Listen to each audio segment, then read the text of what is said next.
네, 안녕하세요. 유민아빠입니다. 2021년 8월 6일 금요일입니다.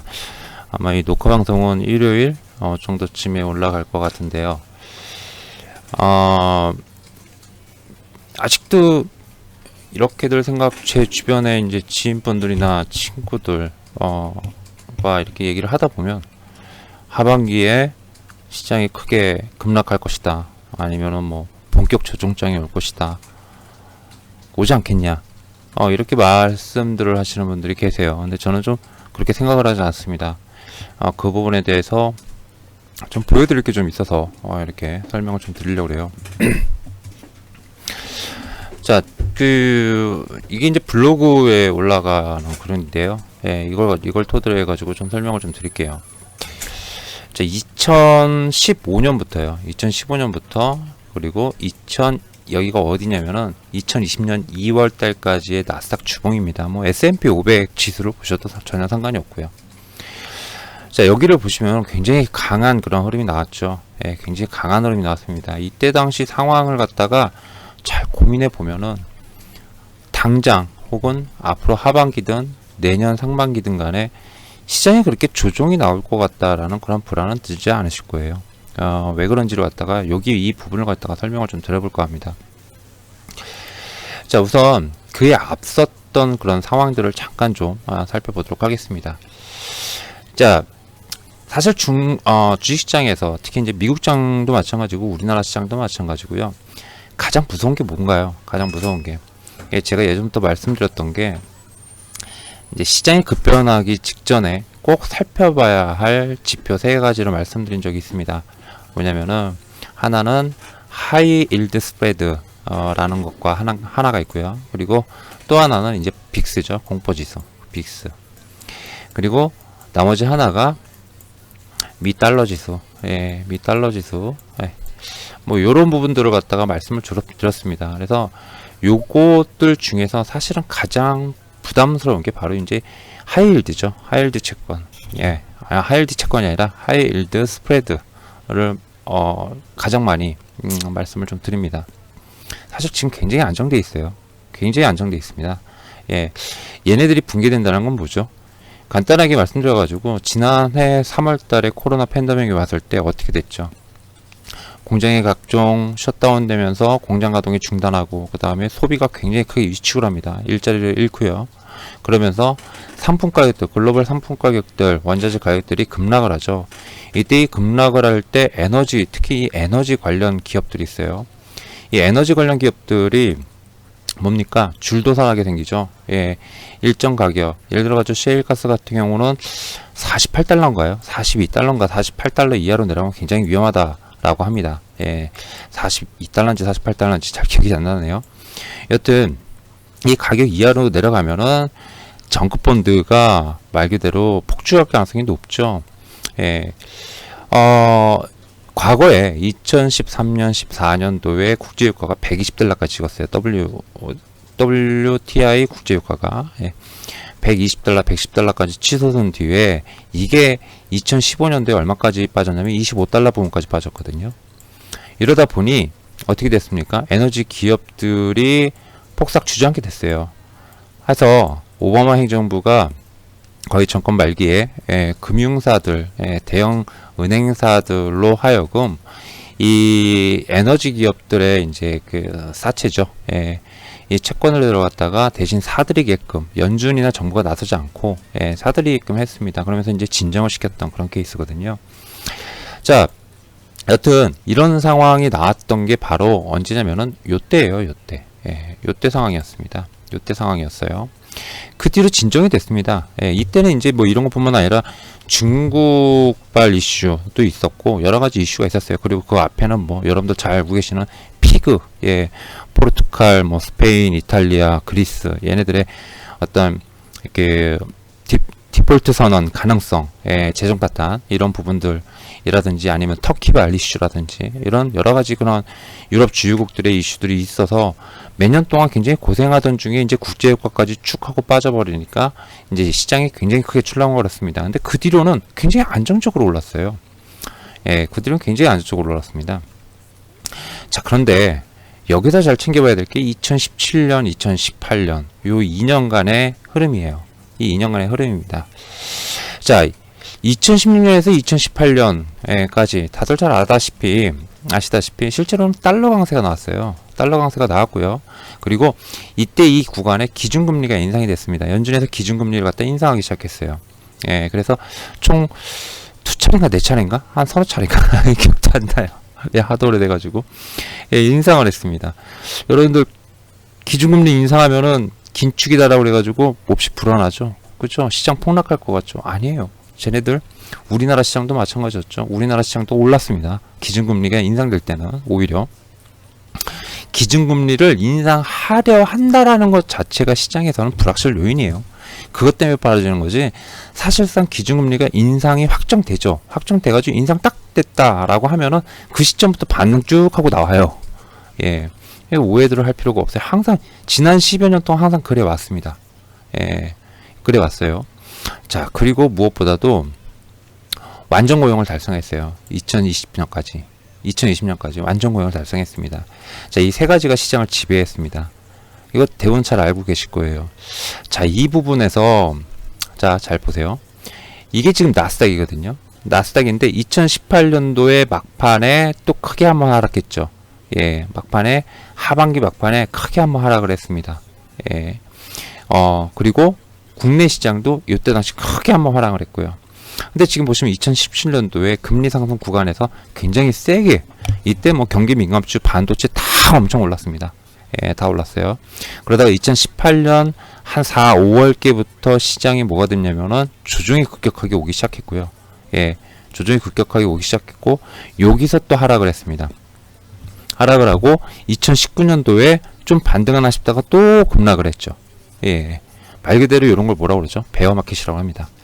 자, 우리나라 시장은 이렇게 만들어졌는데, 보시면은 나스닥 같은 경우 여기다 출렁거린 다음에 그 이듬해 2019년도부터 2000 팬데믹, 코로나 팬데믹이 터지기 직전일까지 굉장히 강한 그런 흐름이 나와줬다라는 겁니다.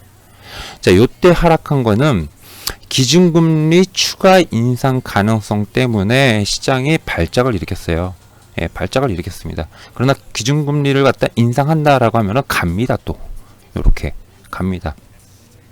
자, 그런데 특히 2019년도에 무슨 일이 있었습니까? 2018년도 초중반부터 뭐가 있었냐면 미중 무역 분쟁이 있었죠. 미중 무역 분쟁 때문에 우리나라가 가장 큰 피해국이다라고 해가지고 이게 하필이면 또 관세 전쟁으로 번졌어요.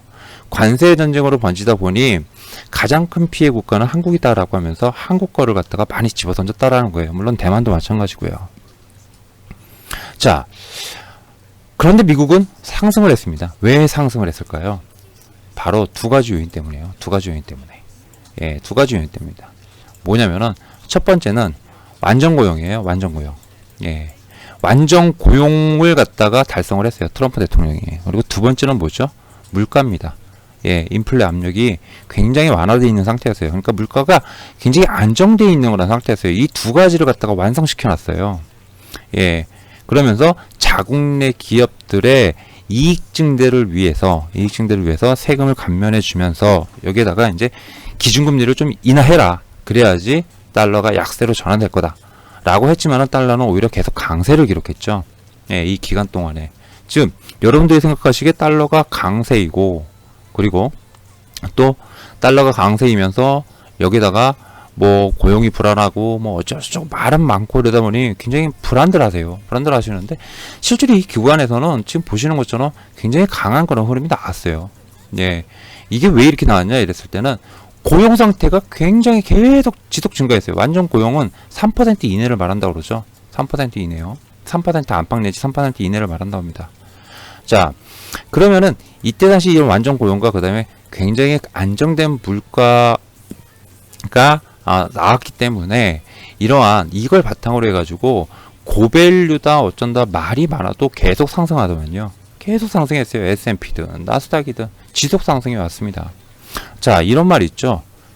예를 들어가지고 코로나가 터지지 않았다면 거의 95% 이상은 그 트럼프가 당선이 될 가능성이 상당히 높았다라는 얘기 아마 여러분들 들어보셨으리라 생각이 됩니다. 그죠? 예, 들어보셨을 거예요. 자, 말 그대로 고용이 완전 고용이 이루어지고 물가까지 되면은 소비는 지속적으로 상승을 해줍니다. 거기다가 기업들이 계속적으로 뭐가 되죠? 투자를 해주니 고용 환경이 또 나빠질 이유가 없는 거예요. 예, 이런 환경이 조성이 됐어야 됐어요. 그럼 우리는 이렇게 생각할 수 있습니다. 뭐냐면은 만약에 이때 미중 무역 분쟁이 없었으면 우리나라 증시는 어떻게 됐을까? 전 개인적으로 상승했을 거라고 봅니다. 물론 연말에 기준금리 인상에 대한 부담 때문에 점도표가 나왔죠, 이때 당시. 그것 때문에 부담이 된 거는 맞습니다. 그럼 똑같이 아마 조정이 받았을 거예요. 그리고 상승도 똑같이 했을 겁니다. 저는 그렇게 봐요. 저는요. 근데 그게 나오지 못했거든요. 그게 나오지 못했어요. 예. 그러다 보니 우리나라 시장은 이렇게 좀 베어마켓이 나왔다라는 거죠. 그러면 미국장이 저렇게 강세고, 그러면은 지금 현재 어떻습니까? 고용, 실업률은, 미국 실업률은 6월 미국 실업률이 몇 %였죠? 제 기억으로 5.7인가 5.9였던 걸로 기억납니다. 이게 3%까지 올라가셔야 돼요. 고용률이 계속 올라간다는 거 뭡니까? 경제가 성장한다는 뜻입니다. 기업 실적 피크아웃이니 밸류에이션이 높다 어쩌다 그때마다 조금씩 조정을 받겠죠. 예, 인플레이션 압력 굉장히들 많이 말을 하죠. 말이 많았는데 연준 쪽에서 이제 뭐라고 얘기하나요? 예, 물가는 기저효과 때문이라고 그러죠. 기저효과가 없어지면 점차 안정될 것이다 라고 계속 얘기를 하고 있습니다. 이 기저효과에다가 공급망만, 병목 현상만 풀려준다면은 안정될 것이다 라고 계속 얘기를 해주고 있어요. 그러면 이거를 안정될 것이다 라는 가정하에 고용이 계속적으로 증가하게 되면은 안정적으로 경제성장이 이루어지겠죠. 즉 뭐냐, 이렇게 되면은 연준에서 기준금리까지 상승하는 데는 일정 기간의 시간이 필요해요. 그죠? 그리고 그거는 그때 가서입니다. 즉 시장이 불안하다 싶을 때는 어떤 식으로 나오냐면은 요때 12월 달에 기준금리 인하권 때문에 이렇게 빠진 거였거든요. 그러면 요게 나오는 게 여기서 한 달 이렇게 나오는 거예요. 예, 여기서 한 달 이렇게 나오는 겁니다. 예. 무슨 말인지 아시겠죠? 예. 그러면은 여기서 한 달 여기서 이렇게, 즉 그때 가서 한 2개월, 3개월 전부터 시장이 좀 부담스러워할 뿐이지 사실은 그때까지는 이런 조정은 충분히 나와도 지속적으로 상승을 한다라는 거예요. 즉 길게 멀리 봤을 때 완전 고용 3%가 달성되지 않고, 그러면서 고용은 어떻게 됩니까? 지속적으로 실업률이 3%까지 달성되지 않은 상태에서 지속적으로 어떻게 돼요? 예, 조금 떨어지고 좀 오르고 좀 떨어지고 좀 오르고 하면서 3% 쪽으로 계속 가고요. 그러면서 물가는 점차 안정화된다라고 하면요, 시장을 봤을 때, 길게 봤을 때 연준을 믿고 시장 폭락 안 와라고 생각을 하고, 예, 버티면 됩니다. 다만 산업이 문제겠죠. 이놈의 산업이 문제입니다. 아무리 시장이 가도요, 어떤 섹터, 어떤 종목들은 떨어져요. 근데 또 한편으로 어떤 섹터, 어떤 종목들은 잘 갑니다. 하물며 순환매가 너무 빨리 나오니까 문제였죠. 최근에는. 예, 사람 잡죠. 도대체 어디서 수익을 내야 될지 모를 정도로. 예, 사람 잡는 장입니다. 예, 이게 문제일 뿐이에요. 그러나 시장 자체로 보면은 폭락이나 급락장은 올 일이 없다라고 좀 봅니다. 장기적으로 봤을 때 기준금리가 인상되기, 임박되기, 인상을 갖다 확정하는 부분 있죠. 이게 내년 말이 될지 내후년 상반기나 하반기가 될지 잘 모르겠습니다만 그때 가서 한 3개월 전쯤부터 시장이 좀 출렁거릴 겁니다. 그때 가서만 조심하면 돼요. 테이퍼링이요? 계속 말씀드렸습니다.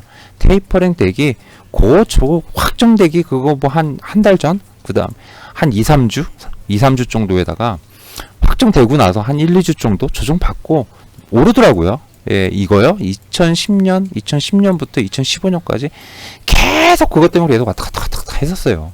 예, 물론 뭐 이때 뭐 여러 가지 이슈가 있었지만 아무튼 이런 분위기가 계속 연출이 됐다라는 거. 예, 그렇다고 그래가지고 이게 본격적인 하락 조정이나 아니면 급락장이 온다거나 이런 건 아니었죠. 예, 그렇기 때문에 걱정하실 필요는 없다. 예, 적어도 올해 하반기까지 본격 하락장 시작 혹은 본격 급락장이 나온다, 뭐 이런 거는 사실은 생각할 필요 없을 것 같다라는 거 말씀을 좀 드리겠습니다. 자, 이상 유민 아빠였고요. 예, 그리고 또 다음 시간에 좋은 내용으로 또 뵙도록 방송을 만들어서 뵙도록 하겠습니다. 이상 유민 아빠였습니다. 감사합니다.